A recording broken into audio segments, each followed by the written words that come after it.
Olá, boa noite. O UX TV Notícias está começando. Acompanhe os destaques da edição deste feriado. A situação dos moradores de rua de Caxias do Sul. Fé sem limites. Veja agora no UX TV Notícias. Com 132 anos de romaria, de onde vem essa necessidade das pessoas peregrinarem em nome de um agradecimento, de uma devoção mesmo à Nossa Senhora? Fé, né? De uma fé. Eu iria anterior à Nossa Senhora, né? Claro. Os deslocamentos, né? Os deslocamentos motivados pela fé, eles são muito antigos, né? Você tem, a gente pode recuar pelo menos até Roma, aliás, Romaria, né? Aí da Roma, né? Para visitar o túmulo de São Pedro. Então, essas peregrinações são muito antigas. Se você pegar a história das cruzadas, por exemplo, os cruzados, né? Você tinha a ordem de cruzados que eram responsáveis pela segurança dos peregrinos que iam à Terra Santa, né? O que é interessante é destacar, acho que, dois pontos, né?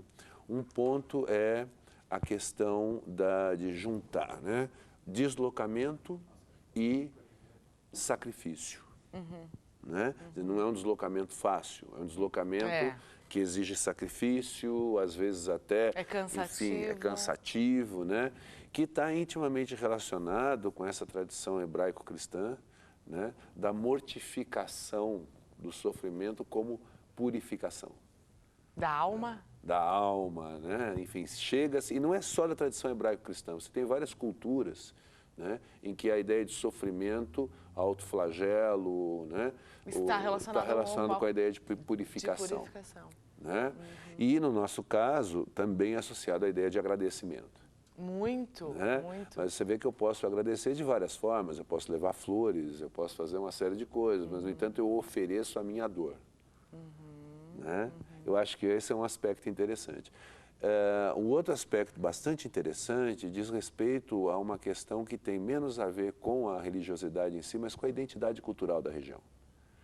Ou seja, você tem certamente, Caravaggio é uma tradição dos imigrantes italianos. Exatamente. Ainda, né? Então, quando você tem ali essa peregrinação, você tem uma ritualização também, né, da própria identidade. As pessoas precisam fazer isso não só, né, por motivos religiosos em si, mas também, indiretamente, né, para reafirmar a sua identidade. Claro. E tem toda a questão, Rafael, dos milagres envolvida nessa situação de fé das pessoas. As pessoas acreditam, e a gente, quem sou eu para duvidar, de que Nossa Senhora de Caravaggio realmente é milagrosa e também leva todos esses fiéis para lá. A questão do milagre, as pessoas acreditam muito nisso. E que está intimamente relacionado à fé. Totalmente. É a fé que vai fazer esse elo entre aquilo que aconteceu de bom e aquilo que foi pedido, né? E a crença de que aquilo foi concedido, né? Por intermediação. Né? No caso da Igreja Católica, por intermediação, né, de um santo, ou no caso de Nossa Senhora. Né? Agora, a fé é um dos grandes enigmas, né, das culturas e da humanidade. Né? A gente pode chegar à análise antropológica, ela tem um limite, ela pode chegar até aquilo que é da ordem do simbólico produzido pelos seres humanos. Né? Agora, quando há essa transcendência, é muito difícil, né, a gente tentar interpretar, compreender ou explicar de um ponto de vista científico. Né? Até porque é algo muito íntimo de cada pessoa. Bastante. Né? É muito pessoal, é muito interno, eu acredito. Então, realmente, não tem explicação, de repente. Eu acredito que qualquer tentativa é bastante arriscada. É verdade. Tá bom, então. Professor Rafael dos Santos, antropólogo, muito obrigada pela sua entrevista aqui no UX TV Notícias. E nós voltamos depois do intervalo, levantando a questão dos moradores de rua de Caxias do Sul. Quando o frio chega, o que a gente mais quer é ficar aquecido. Mas quem mora na rua sofre nesta época do ano. Eles geralmente estão ali, nas calçadas, enrolados em panos sujos, em cima de papelão ou alguma espuma velha. Escolhem como abrigo marquises de prédios abandonados, bancos de praça ou mesmo um cantinho em algum lugar. As causas que levam essas pessoas a viverem nas ruas são variadas.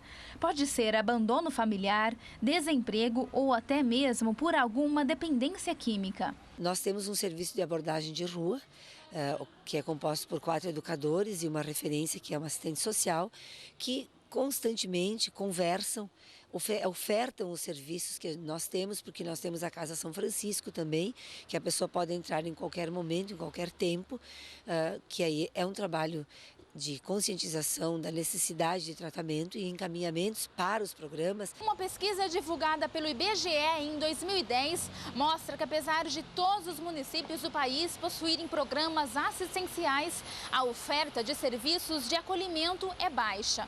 O percentual de cidades que oferecem abrigo para a população de rua corresponde a pouco mais de 5%. De acordo com Maria de Lourdes, existe em média cerca de 55 pessoas morando nas ruas em Caxias do Sul.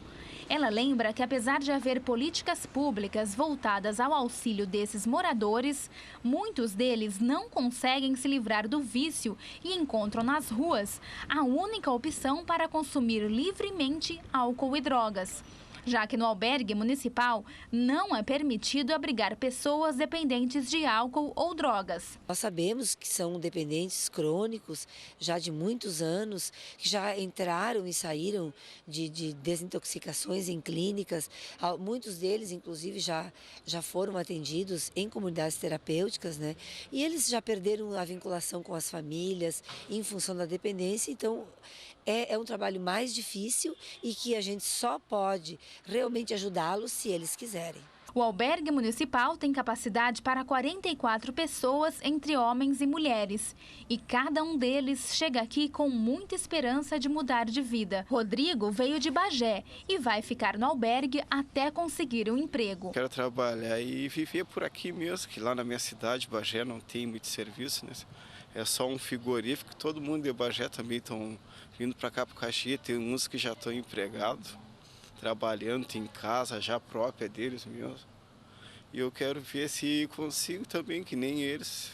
Se eu tenho força de vontade, eu vou fazer isso aí. Assim como o Rodrigo, Fernando também veio de outra cidade em busca de uma oportunidade de trabalho. Estava trabalhando numa obra, daí parou, né? Porque acho que embargou, não sei o que deu, né? Daí fiquei sem lugar para parar lá, né, na obra, né? Daí me desloquei para cá. Só me curar, né? A batalha de outro, né? Serviços tem um monte, aí é só ter força de vontade. A sexta-feira segue sob influência de uma massa de ar frio.